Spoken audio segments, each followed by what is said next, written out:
Magandang buhay mga kaibon. Another day, another vlog. Yan, for today's video, pag-usapan natin yung breeder ko na nabalian ng paa. Yan, sa hindi natin inaasahan nangyari yung pagkabali dahil nga rin sa disgrasya at hindi rin maiwasan. Kaya pag-usapan natin yan. Kaya ipapakita ko sa inyo kung ano nga yung nabaling paa ng aking alagang parakit.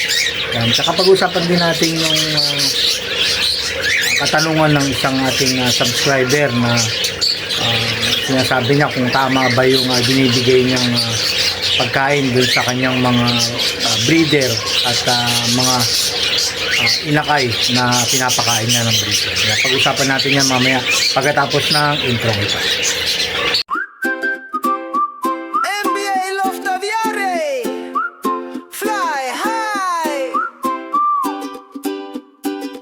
Hanap mo ba ay gabay sa pag-aalaga sa parakits at lovebirds? Kami ang una. MBL of Taviari, kaibigang mapagkakatiwalaan. Sulit na mga ibon, laging maaasahan. Kalapate at parakit, sabay na lilipad. Kaalaman sa pag-aalaga, dito ilalantad. MBL of Aviary, sa saya ay kasama. Gabay sa bawat pakpak, gabay sa bawat tuka. Lovebirds at parakits, alagang totoo. MBL of Aviary, para sa inyo to.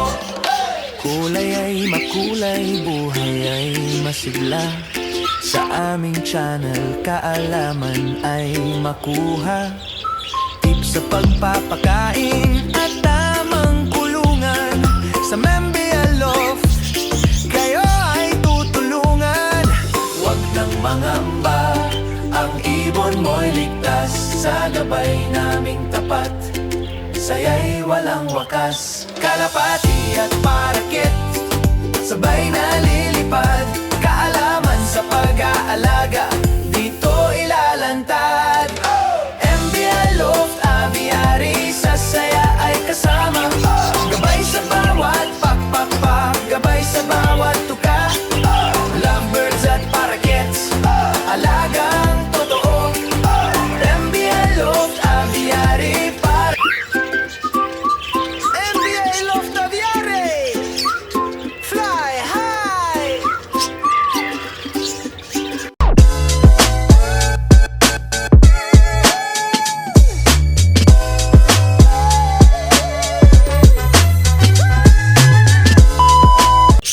Welcome back mga kaibon. Yan, kung bago nga dito sa aking channel, ang NBA Loop and ABM. Please like, share, subscribe at don't forget to click the notification bell para updated kayo sa mga bagong video na katulad nito. Yan, bago natin pag-usapan yung topic natin na nabalian kong alagang parakits, bali ito muna katanungan ni Mr. Rusty Boy. Yan, so good na subscriber and follower ng aking YouTube and Facebook.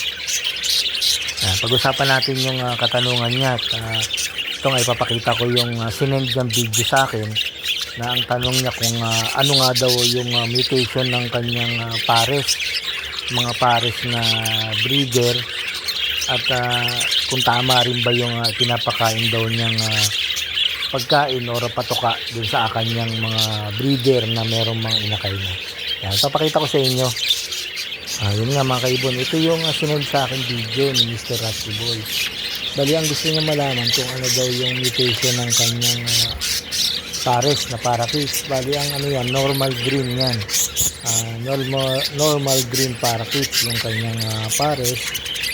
At yun nga daw yung mga inakay niya, pinapakain din daw niya ng ng kick booster at African mix, kung tama daw ba yung pinapakain niya. Siyempre tama naman yung ang binibigay niya, na nagdidepende rin naman yan sa mga nag-aalaga kung ano nga yung mas magandang sa paligid nilang mas magandang ibigay na patuka para sa kanilang alagang parakits. Ito pa yung sinend niyang isang video sa akin Malalaki na nga yung mga inakay nila. Ang binibigay nga daw ay chick booster para dun sa pagpapasubo nga ng kanyang mga pares. At tatanong din niya kung ano nga din daw itong mutation ng kanyang alagang parakeets na pair. Bali sa nakikita ko, back to back spangle yan sa kanya. Ayan, back to back spangle yung pares niya.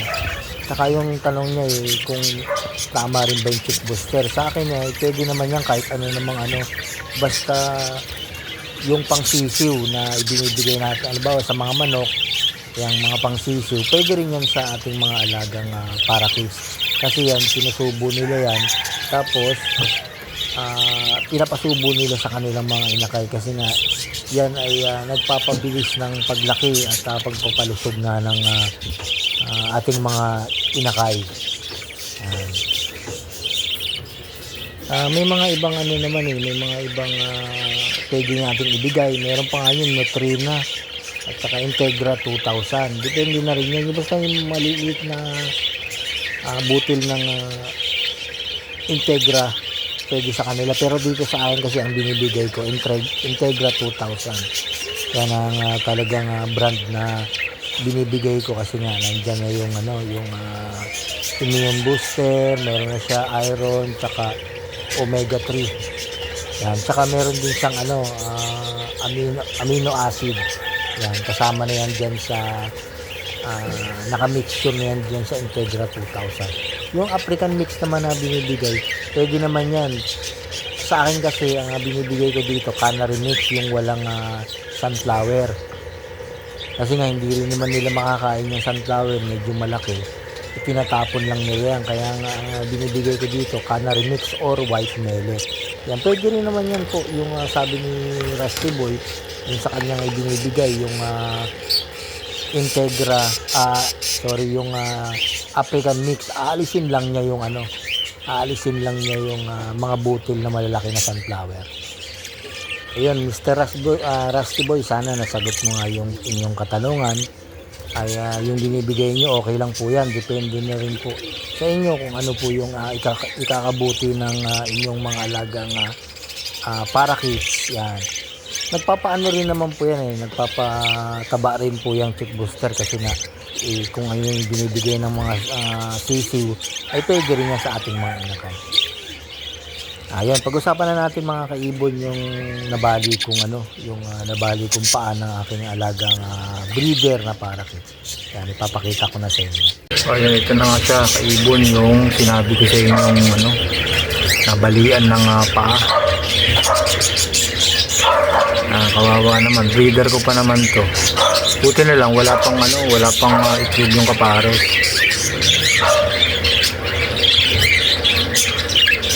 PG white face gray wing. Magandang pa naman to, magandang breeder ko. Kaya ngayon isang paa na lang yung pang niya, pang tungkod niya. Kaya papakita ko sa inyo mamaya yung yung pagkakaputol ng Hindi naman siya naputol, nakakabit na bali lang. Bali sumabit kasi yan sa sa alambre, may nakausling alambre pala diyan sa cage nila. Nagulat na lang ako, nakalambitin. Nagtitiglas, akala ko nga merong pusa o daga. Kaya nakita ko sumabit, nakalambitin. Pagtingin ko nga sa may isang paa niya, ako naputol. Kaya putol, balik, parang putol na rin kasi nakakabit lang yung balat niya. Papakita ko sa inyo yung actual. May pa naman to, may kapares pa naman to. Wala buti, wala pa silang itlog. Kasi siguro hindi na rin siguro makaka-breed to kasi isang paa na lang yung kapit niya. Papakita ko sa iyo yung kapares niya. Yan, yung kapares niya, clear ring naman. Yan yung kapares. Pareho silang may crested sa ulo, top 10. Pero naman yung kweta ng babae, medyo bukol na. Baka makapag-itlog man, kaya meron ng mapalabas na lahi. Kasi aalisin ko rin naman to eh. Itong nabalian ng ano kasi mahirapan na to mag-breed. Sikip ko na lang siya. Hindi na rin to tutuwid yung kanyang pang nabali. Kaya mapakita ko sa inyo kay ibon yung yung ibon na nabalian. Ito na kay ibon ito yung nabali sa kanya. Ayan. Bali na yan, hindi na niya maituwid. Yan, breeder ko pa naman. Yan, captive pa naman siya Balim-bali talaga yung yung kanyang paa. May pa nga, madumi pa nga yung kanyang paa. Kawawa naman, magandang breeder ko pa naman to.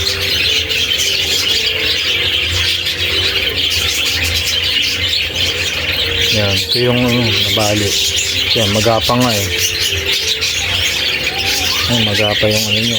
Ayan. Parang patay na yata itong niya eh, itong kuko niya kasi balim-bali na eh. Naawa na lang kasi kung puputulin ko, naawa ako. Kaya nakakatayo pa naman siya. Kasi siguro hindi na rin makakapag-breed. Ikikip ko na lang talaga siya.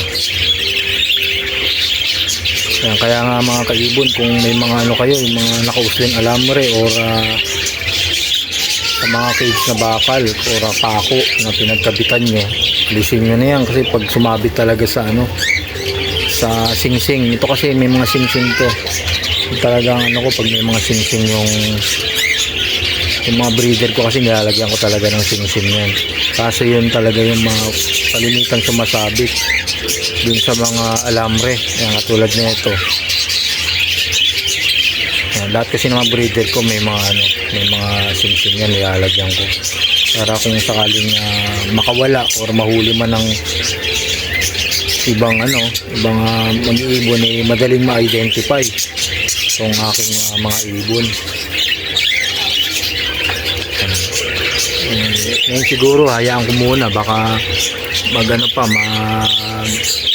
itlog pa tong kapares niya. Hayaan ko kasi nakikita ko pa naman pwede nagsusubo pa naman siya. Sinusubuan niya pa rin yung yung kapares niya.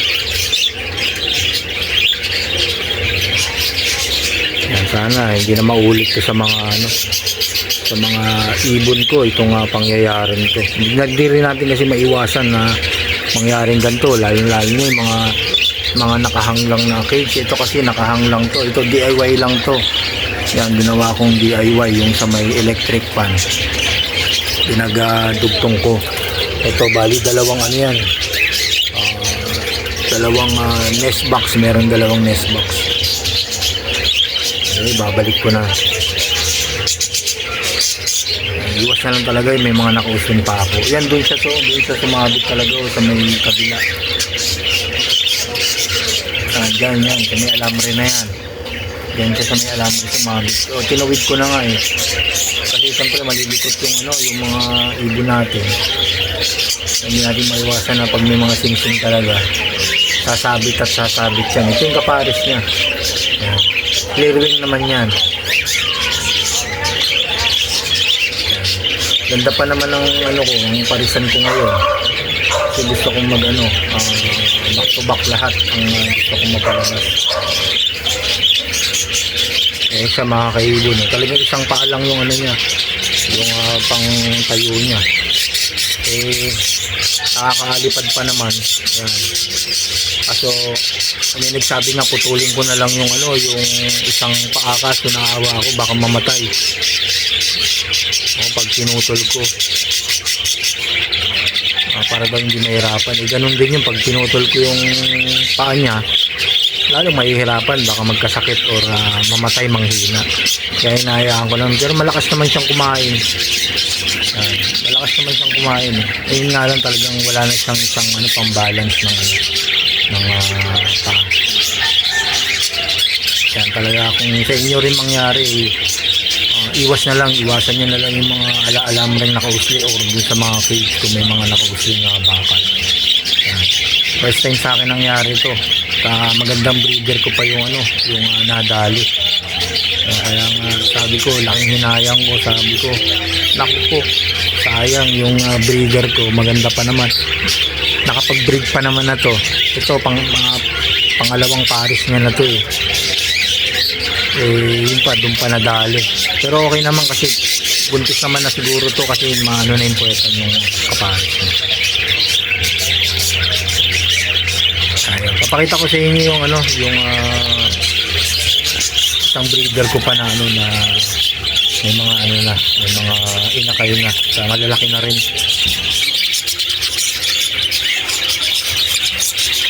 Apat yan. Tapos yung magulang yun. Yun mo.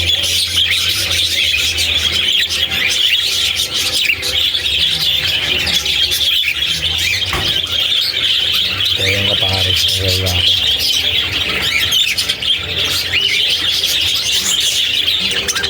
Hanggang dito na lang mga kaibon.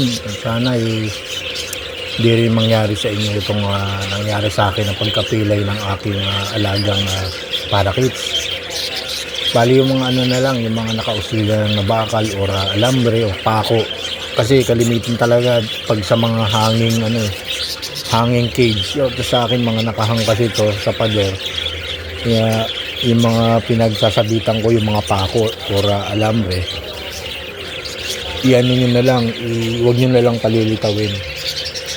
Kasi ayan yung talagang pagmumulan ng ng pag nasabit, lalo na pag may mga singsing na katulad nito sa akin, may mga singsing lahat tong mga aking mga parakeets, lalo sa mga yung mga gusto kong itago for